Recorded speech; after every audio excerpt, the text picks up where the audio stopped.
Budget ਜਦੋਂ पेश होने तो पहला ਦੀਆਂ तस्वीरां ने राष्ट्रपति ਨੂੰ ਕਾਪੀ सौंपी गई। केंद्रीय कैबिनेट मीटिंग हुई, केंद्रीय कैबिनेट ਵੱਲੋਂ बजट ਨੂੰ मंजूरी दी गई। बजट तो पहला ਦੀ परंपरा निभाई गई, हलवा ਖਵਾਇਆ ਗਿਆ राष्ट्रपति ਵੱਲੋਂ ਤੇ ਉਸ ਤੋਂ ਪਹਿਲਾਂ जो कि साडे नाल पंजाब के खजाना मंत्री हरपाल सिंह चीमा जुड़े, उन्होंने स्पेशल पैकेज की मांग रखी है।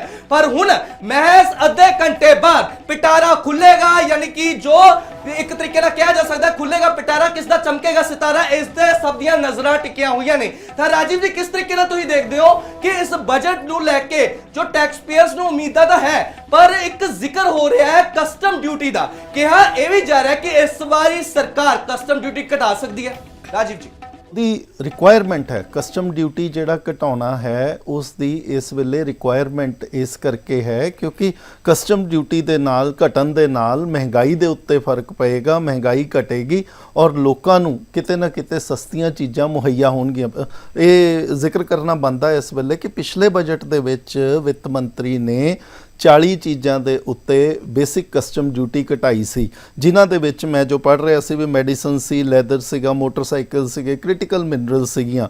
ਤਾਂ ਐਤਕੀ ਜਿਹੜਾ ਹੈ ਮੈਨੂੰ ਲੱਗਦਾ ਵੀ ਉਹਨਾਂ ਨੂੰ ਸੋਲਰ ਸੈੱਲ, ਬੈਟਰੀਜ਼, ਈਵੀਜ਼ ਇਸ ਵਾਲੇ ਪਾਸੇ ਤੇ ਇਹਨਾਂ ਦੇ ਉੱਤੇ ਵੀ ਕਸਟਮ ਡਿਊਟੀ ਘਟਾਉਣੀ ਬਣਦੀ ਹੈ ਤਾਂ ਕਿ ਅਸੀਂ ਗ੍ਰੀਨ ਇਕੋਨਮੀ ਵੱਲ ਜਾ ਸਕੀਏ। ਇਹਦਾ ਇੱਕ ਕਾਰਨ ਹੋਰ ਵੀ ਹੈ। ਕਾਰਨ ਇਹ ਹੈ ਵੀ ਜਿਸ ਤਰੀਕੇ ਦੇ ਨਾਲ ਯੂਰਪ ਨੇ ਕਾਰਬਨ ਬਾਰਡਰ ਐਡਜਸਟਮੈਂਟ ਮੈਕੈਨਿਜ਼ਮ ਲਾਣਾ ਹੈ, ਜੂਨ ਜੁਲਾਈ ਤੋਂ ਜਿਹੜਾ ਟੈਕਸ ਸ਼ੁਰੂ ਹੋਣਾ ਹੈ ਸਾਡੇ ਐਕਸਪੋਰਟਸ ਦੇ ਨਾਲ, ਉੱਥੇ ਕੀ ਹੋਏਗਾ ਕਿ ਅਸੀਂ ਇੱਕ ਪਾਸੇ ਤਾਂ ਯੂਰਪੀਅਨ ਯੂਨੀਅਨ ਦੇ ਨਾਲ ਸਮਝੌਤਾ ਕਰ ਰਹੇ ਹਾਂ ਕਿ ਸਾਡਾ ਇੰਡੋ EU ਜਿਹੜਾ ਹੈ FTA ਜਿਹੜਾ ਹੈ ਉਹ ਬਣੇ, ਸਾਡਾ ਐਕਸਪੋਰਟ ਵਧੇ। ਲੇਕਿਨ ਦੂਜੇ ਪਾਸੇ ਜਿਹੜਾ ਹੈ ਜੇ ਕਾਰਬਨ ਬਾਰਡਰ ਐਡਜਸਟਮੈਂਟ ਮੈਕੈਨਿਜ਼ਮ ਦੇ ਵਿੱਚ ਅਸੀਂ ਗ੍ਰੀਨ ਵੱਲ ਨਹੀਂ ਗਏ, ਅਸੀਂ ਸੋਲਰ ਸੈੱਲ ਜਾਂ ਬੈਟਰੀਜ਼ ਜਾਂ EVs ਵੱਲ ਨਹੀਂ ਪਹੁੰਚਦੇ ਤਾਂ ਸਾਡਾ ਐਕਸਪੋਰਟਸ ਨੂੰ ਕਿਸੇ ਤਰੀਕੇ ਦਾ ਹੁੰਗਾਰਾ ਨਹੀਂ ਮਿਲੇਗਾ। ਸਾਡੇ ਐਕਸਪੋਰਟਸ ਜਿਹੜੇ ਨੇ ਨਿਊਟਰਲਾਈਜ਼ ਹੋ ਜਾਣਗੇ। ਇੱਕ ਪਾਸੇ ਸਾਡੇ ਐਕਸਪੋਰਟ ਤੇ ਮਾਰ ਪਈ ਹੋਈ ਹੈ ਅਮਰੀਕਾ ਵੱਲੋਂ, 50% ਸਾਡੇ ਉੱਤੇ ਟੈਰਿਫ ਲੱਗਾ ਹੋਇਆ।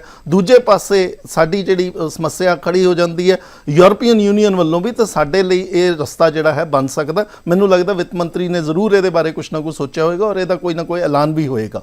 बिल्कुल। और इसी के साथ हमारे साथ डॉक्टर अरुण जी भी जुड़े हुए हैं। डॉक्टर अरुण जी से पूछेंगे सबसे पहले कि क्या लगता है आपको अरुण जी, किस तरीके से प्रावधान किए जाएंगे और किस तरीके से बजट में जो है 5 विश लिस्ट बताई जा रही है। हालांकि हम पहले डिस्क्लोज नहीं कर सकते कि क्या क्या जो है यहाँ पर बजट में प्रावधान किए जा सकते हैं, और बहुत से सुनने को भी मिल रहा है कि बहुत सी चीज़ों को लेकर जो है वो राहत दी जाएगी। क्या लगता है किन किन चीज़ों की ज़रूरत है और सरकार क्या क्या प्रावधान बजट में करेगी, आप किस तरीके से देखते हैं? देखो जी, सबसे ज्यादा जरूरत तो ये है कि स्वास्थ्य और शिक्षा, इन पे सरकार को बजट बढ़ाना चाहिए जी। सरकारी, खास तौर पे केंद्रीय सरकार का, मैं क्योंकि स्वास्थ्य कर्मी हूँ उसके बारे में बात करूं जी। तो पिछला जो बजट आया था हमारा पिछले साल का, उसमें कुल बजट का केवल 1.89% स्वास्थ्य को दिया गया था। अगर आप वो उसके आप जो धनराशि लें तो वो 95,998 करोड़ ये रुपया था सिर्फ। और अगर आप देश की आबादी ले तो ये प्रति व्यक्ति 696 रुपए बन रहा था प्रति वर्ष। अब आप हिसाब लगाइए कि 696 रुपए में आप किसको स्वास्थ्य सेवाएं देंगे। कम से कम इस बजट जो है हमारा स्वास्थ्य सेवाओं पे 3 गुना बढ़ना चाहिए, ये मेरी जो इच्छा है। क्योंकि नहीं तो ये जो एक्सपर्ट ग्रुप्स भी बने हुए हैं, 2010 में एक एक्सपर्ट ग्रुप ये जो बनाया गया था, हाई लेवल एक्सपर्ट ग्रुप, उसकी ये रिकमेंडेशन उसकी भी आई और WHO की भी रिकमेंडेशन है कि स्वास्थ्य और शिक्षा ये किसी भी समाज की तरक्की का आधार है। एक स्वस्थ और शिक्षित व्यक्ति ही, आजकल जिस तरीके से AI वगैरह का जमाना आ रहा है, तो शिक्षा की बहुत जरूरत है। और शिक्षा जो है उच्च स्तरीय शिक्षा की आवश्यकता है, लेकिन जो नीतियां सरकार के पीछे चलती रही हैं उसमें परिवर्तन करने की जरूरत है। नहीं तो जो कम आमदनी वाले तबके हैं देश के, उनके बच्चे शिक्षा से बाहर बिल्कुल बिल्कुल जी। डॉक्टर साहब, आपने कहा कि आप चिकित्सा क्षेत्र से जुड़े हुए हैं, बिल्कुल आप डॉक्टर हैं। आयुष्मान भारत को लेकर भी यहाँ पर विश लिस्ट में जो है आयुष्मान भारत का भी जिक्र किया जा रहा है कि आयुष्मान भारत का जो दायरा है उसे बढ़ाया जाएगा या नहीं। क्या लगता है आपको कि बढ़ाया जाना चाहिए सरकार की तरफ से? आयुष्मान ये जो भारत है 80 करोड़ लोगों के लिए है, उसमें बड़ी शर्तें हैं। जी। बाकी जो आबादी नहीं आती, अगर आपके पास मोटरसाइकिल है, अगर आपके पास टेलीफोन है, मोबाइल है, ये जो इन शर्तों वाले ऐसे, आपका अगर कोई पक्का मकान है जी।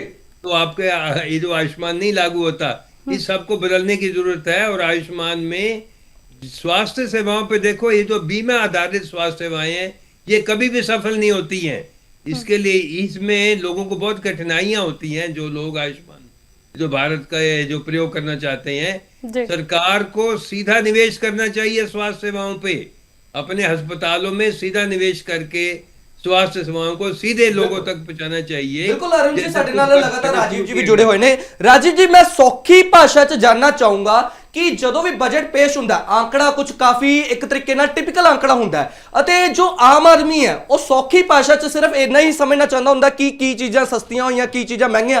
ਅਨੁਮਾਨ ਲਾਇਆ ਜਾਵੇ, ਤੁਹਾਨੂੰ ਕੀ ਲੱਗਦਾ ਕਿ ਕਿਹੜੀ ਚੀਜ਼ਾਂ ਇਸ ਵਾਰ ਇਸ ਬਜਟ 'ਚ ਸਸਤੀਆਂ ਹੋ ਸਕਦੀਆਂ, ਕਿਹੜੀ ਚੀਜ਼ਾਂ ਮਹਿੰਗੀਆਂ ਹੋ ਸਕਦੀਆਂ? ਰਾਜੀਵ ਜੀ। ਦੇਖੋ ਜੀ, ਇਹ ਕਿ ਸਰਕਾਰ ਨੇ ਪਿਛਲੇ ਜੇ ਆਪਾਂ 1 ਸਾਲ ਦੇ ਦੇਖਦੇ ਹਾਂ, ਸਰਕਾਰ ਦਾ ਇਕਨੋਮਿਕ ਕੈਲੰਡਰ ਜਿਹੜਾ ਹੈ, ਸਰਕਾਰ ਨੇ ਪਿਛਲੇ ਬਜਟ ਦੇ ਵਿੱਚ 12 ਲੱਖ ਰੁਪਏ ਦੀ ਲੋਕਾਂ ਨੂੰ ਜਿਹੜੀ ਛੋਟ ਦਿੱਤੀ ਸੀ। ਉਸ ਤੋਂ ਬਾਅਦ ਸਰਕਾਰ ਨੇ ਸਤੰਬਰ ਦੇ ਮਹੀਨੇ ਦੇ ਵਿੱਚ ਪਹਿਲੇ ਨਰਾਤੇ ਦੌਰਾਨ 22 ਸਤੰਬਰ ਤੋਂ ਬਾਅਦ GST ਦੀਆਂ ਦਰਾਂ ਜਿਹੜੀਆਂ ਨੇ ਉਹ ਘਟਾਈਆਂ ਨੇ। ਤੀਸਰਾ ਜਿਹੜਾ ਹੈ, ਸਰਕਾਰ ਨੇ ਇਨਡਾਇਰੈਕਟਲੀ ਇੱਕ ਉਪਰਾਲਾ ਕੀਤਾ, ਉਹ ਕੇਂਦਰੀ ਬੈਂਕ ਵੱਲੋਂ ਆਇਆ, ਵਿਆਜ ਦਰਾਂ ਜਿਹੜੀਆਂ ਨੇ ਉਹ ਸਸਤੀਆਂ ਕੀਤੀਆਂ, ਜਿਹਦੇ ਨਾਲ ਕਰਜ਼ੇ ਜਿਹੜੇ ਨੇ ਲੋਕਾਂ ਨੂੰ ਸਸਤੇ ਮੁਹੱਈਆ ਹੋ ਸਕਣ, ਤੇ ਸਰਕਾਰ ਜਿਹੜੀ ਹੈ ਉਹਦੇ ਥਰੂ ਵੀ ਲੋਕਾਂ ਦੀ ਖਪਤ ਨੂੰ ਜਿਹੜਾ ਹੈ ਵਧਾਉਣ ਦੀ ਗੱਲ ਕਰਦੀ ਹੈ, ਕੋਸ਼ਿਸ਼ ਕਰਦੀ ਹੈ। ਸੋ ਮੈਨੂੰ ਲੱਗਦਾ ਵੀ ਸਰਕਾਰ ਦੇ ਕੋਲ ਇਸ ਵੇਲੇ ਜਿਹੜਾ ਹੈ ਜਿੰਨਾ ਕੁਝ ਸਰਕਾਰ ਨੇ ਕਰ ਲਿਆ, ਔਰ 7.4% ਦਾ ਜਿਹੜਾ ਸਾਡੇ ਕੋਲ ਗਰੋਥ ਦੇ ਜਿਹੜੇ ਐਸਟੀਮੇਟਸ ਨੇ, ਆਰਥਿਕ ਸਰਵੇਖਣ ਨੇ ਜਿਹੜੀ ਗੱਲ ਕੀਤੀ ਹੈ, ਤਾਂ ਮੈਨੂੰ ਲੱਗਦਾ ਵੀ ਉਹਦੇ ਹੋਰ ਵੀ ਜਿਹੜਾ ਹੈ ਸਰਕਾਰ ਨੂੰ ਦੇਣਾ ਚਾਹੀਦਾ। ਪਰ ਸਰਕਾਰ ਦੇ ਕੋਲ ਵੀ ਜਿਹੜਾ ਪ੍ਰੋਬਲਮਸ ਹੈਗੀਆਂ ਨੇ, ਉਹ ਸਰਕਾਰ ਦੇ ਹੱਥ ਜਿਹੜੇ ਨੇ ਉਹ ਬੰਨੇ ਜਾਂਦੇ ਨੇ। ਉਹਦਾ ਕਾਰਨ ਇਹ ਹੈ ਕਿਉਂਕਿ ਸਾਡੇ ਉੱਤੇ ਸਾਡੇ ਕੋਲ ਪੈਸਾ ਜਿਹੜਾ ਹੈ ਉਹ ਨਹੀਂ ਆ ਰਿਹਾ। ਸਰਕਾਰ ਦੀਆਂ ਸਮੱਸਿਆਵਾਂ ਜਿਹੜੀਆਂ ਨੇ, FDI FII, ਉਹ ਨਹੀਂ ਆ ਰਿਹਾ। ਅਸੀਂ ਦੇਖਿਆ ਪਿਛਲੇ 1 ਸਾਲ ਦੇ ਦੌਰਾਨ 1.66 ਲੱਖ ਕਰੋੜ ਰੁਪਈਆ ਸਾਡੀ ਸਟਾਕ ਮਾਰਕੀਟ ਦੇ ਵਿੱਚੋਂ ਦੀ ਜਿਹੜੇ ਨਿਵੇਸ਼ਕ ਸੀਗੇ ਉਹਨਾਂ ਨੇ ਕੱਢ ਲਿਆ। ਰੁਪਈਏ ਦੀ ਡੈਪਰੀਸੀਏਸ਼ਨ ਹੋ ਚੁੱਕੀ ਹੈ। ਹੁਣ ਅਮਰੀਕਾ ਵੱਲੋਂ ਡੋਨਲਡ ਟਰੰਪ ਦਾ ਬਿਆਨ ਆਇਆ ਹੈਗਾ ਕਿ ਤੁਸੀਂ ਈਰਾਨ ਤੋਂ ਤੇਲ ਈਰਾਨ ਤੋਂ ਬੰਦ ਕਰਨਾ ਔਰ ਵੈਨੀਜ਼ੁਏਲਾ ਤੋਂ ਖਰੀਦਣਾ। ਪਹਿਲਾਂ ਸਾਨੂੰ ਰਸ਼ੀਆ ਦੇ ਉੱਤੋਂ ਰੋਕਿਆ ਗਿਆ, ਤਾਂ ਸਾਨੂੰ ਜਿੱਥੋਂ ਸਸਤੀਆਂ ਚੀਜ਼ਾਂ ਮਿਲਦੀਆਂ ਸਨ ਉਹ ਚੀਜ਼ਾਂ ਸਾਡੇ ਕੋਲੋਂ ਖੋਹੀਆਂ ਜਾ ਰਹੀਆਂ ਨੇ। ਤਾਂ ਮੈਨੂੰ ਲੱਗਦਾ ਵੀ ਸਰਕਾਰ ਨੂੰ ਇਸ ਚੀਜ਼ ਨੂੰ ਵੀ ਦੇਖਣਾ ਪਏਗਾ। ਸੋ ਆਮ ਲੋਕਾਂ ਨੂੰ ਜਿਹੜੀ ਜਿੱਥੋਂ ਤੱਕ ਰਿਆਇਤ ਦੀ ਗੱਲ ਹੈ, ਬੜੀ ਸਿਲੈਕਟਡ ਚੀਜ਼ਾਂ ਤੇ ਰਿਆਇਤ ਮੁਹੱਈਆ ਹੋ ਸਕੇਗੀ। ਬਿਲਕੁਲ ਰਾਜੀਵ ਜੀ, ਹਾਲਾਂਕਿ ਦੇਖਿਆ ਜਾਵੇ ਤਾਂ ਥੋੜੀ ਦੇਰ 'ਚ ਤਸਵੀਰ ਸਾਫ਼ ਹੀ ਹੋ ਜਾਵੇਗੀ ਜਦੋਂ ਕੇਂਦਰੀ ਖਜ਼ਾਨਾ ਮੰਤਰੀ ਨਿਰਮਲਾ ਸੀਤਾਰਮਨ ਬਜਟ ਪੇਸ਼ ਕਰਨਗੇ। ਹਾਲਾਂਕਿ ਲਗਾਤਾਰ ਸਾਡੇ ਤੇ ਮੇਗਾ ਕਵਰੇਜ ਲਗਾਤਾਰ ਜਾਰੀ ਹੈ। ਕੇਂਦਰੀ ਕੈਬਨਿਟ ਵੱਲੋਂ ਬਜਟ ਨੂੰ ਮਨਜ਼ੂਰੀ ਦਿੱਤੀ ਜਾ ਚੁੱਕੀ ਹੈ।